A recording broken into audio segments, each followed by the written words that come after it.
அஸ்வின்ஸ் இனிப்பு காரம் பேக்கரி மற்றும் செல்வ உணவகம். மதுரை மாவட்டம் சோழவந்தான் பேரூராட்சிக்கு உட்பட்ட விவசாயி நான் வந்து ஒரு 5 வருஷமாக விவசாயம் பார்த்து வருகிறேன். எனக்கு முன்னோர்கள்லாம் வந்து விவசாயம் பார்த்தீங்கன்னா விதை போட்டு நாற்று பாவி அதுக்கப்புறம் பிடுங்கி நடவு செஞ்சு பயிரிடுவாங்க. இப்போ நான் பார்த்தீங்கன்னா அடுத்த விவசாயம் வந்து அடுத்த பரிணாமத்தை நோக்கி போயிடுச்சு. இப்போ நான் வந்து நேரடி விதைப்புக்கு வந்துட்டேன் நான். இதனால் வந்து என்னன்னு கேட்டிங்கன்னா ஆள் பற்றாக்குறைனால நான் இந்த நேரடி விதைப்புக்கு வந்துட்டேன் நான். அதுக்கும் இதுக்கும் வித்தியாசம் கூலி மிஞ்சுது, நமக்கு நிறையா கூலி மிஞ்சும். இதில் விதப்பில் என்னன்னு கேட்டிங்கன்னா களை வந்து எடுக்கிறது மிகப்பெரிய ஒரு சவாலாக இருக்கும் நமக்கு. அப்படி பார்த்தீங்கன்னா நமக்கு வந்து களை எடுக்கிறதுக்கு ஆள் வந்து நிறையா தேவைப்படும். அதன் காரணத்தினால நாங்கள் ட்ரோன் மூலிமா மருந்து அடிச்சுக்கிட்டு இருக்கோம், களைக்கொல்லி அடிச்சுக்கிட்டு இருக்கோம். இதனால் வந்து நமக்கு மருந்து செலவும் கம்மியாகும், மற்ற கூலியும் நமக்கு குறைஞ்சிரும்.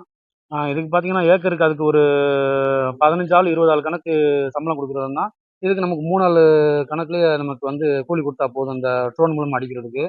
அதனால் வந்து விவசாயிகளுக்கு கொஞ்சம் ஒரு மிகப்பெரிய பெனிஃபிட்டாகவே இருக்கும் அது.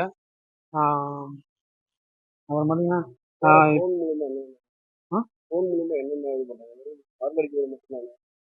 ஆமாம், இப்போ ட்ரோன் மூலிமா மருந்து அடிக்கிறாங்க. இன்னும் சில விவசாயிகள்லாம் சொல்கிறாங்க விதப்பெல்லாம் விதைக்கிறதா சொல்கிறாங்க. நான் அது வரைக்கும் அதை செய்யலை. இப்போதைக்கு மருந்து அடிக்கிறாங்க. இந்த மருந்துனா வந்து களைக்கொல்லி மட்டும் இல்லை, மற்ற பயிருக்கு தேவையான அந்த மருந்துகள்லாம் இந்த ட்ரோன் மூலிமா அடிக்கிறோம். அதனால் வந்து நமக்கு கூலி நிறையா மிச்சமாக நமக்கு வந்து ஏக்கருக்கு வந்து இப்போ நார்மலாக வந்து ஒரு 3000 4000 செலவு இருந்துச்சுன்னா இது ட்ரோன் மூலிமா அடிக்கிற நமக்கு ஒரு 1100 செலவு. மேக்ஸிமம் பாதி நமக்கு மிச்சமாகும் இந்த ட்ரோன் மூலிமா மருந்து அடிக்கிறது. ட்ரோன் வந்து மக்கள் வந்து மருந்தடிக்க ரொம்ப கஷ்டப்பட்டுட்டு இருந்தாங்க. அதனால சரி ட்ரோன் வாங்கி அடிப்போம்னு சொல்லிட்டு ரெடி பண்ணி அப்புறம் ட்ரோன் எடுத்து ஒரு 4 வருஷமாக ஸ்ப்ரேயிங் போயிட்டு இருக்குது. வருஷம் வந்து கொஞ்சம் நல்லா இருந்துச்சு. இப்போ வருஷம் கூட ட்ரோன் வந்து எல்லாரும் நம்பி களைக்கொல்லியிலேருந்து பூச்சிக்கொல்லி மருந்து, மக்காச்சோளம், நெல் எல்லாத்துக்கும் ஸ்ப்ரேயிங் போயிட்டு இருக்குது. இப்போ இதனால் மக்களுக்கு வந்து செலவு கம்மி, இப்போ பயிரோட சேதங்கள் இல்லை.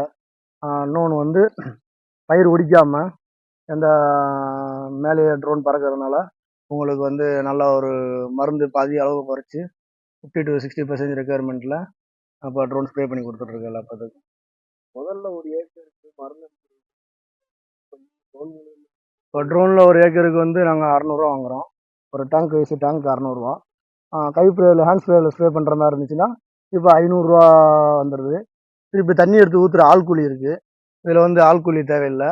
மருந்து வந்து பாதி அளவாக அது வந்து ஒரு ஏக்கருக்கு வாங்குகிறோம். இது வந்து ஒரு அரை ஏக்கருக்கு வாங்கி அடித்தா போதும். அப்போ மருந்தோட செலவு கம்மியாகுது, ஆட்கள் வேலை கம்மி, தண்ணி தூக்கி ஊற்றுற வேலை, தண்ணி சேவ் பண்ணுறோம், டைமிங் சேவ் ஆகுது. இப்போ வந்து ஒரு ஏக்கர் வந்து ஒரு 4.5 நிமிஷத்தில் அடிச்சிடுவோம். ஹேண்ட் ஸ்ப்ரேயர் அடிக்கிற மாதிரி இருந்தால் ஒரு மணி நேரம் ஆகும்.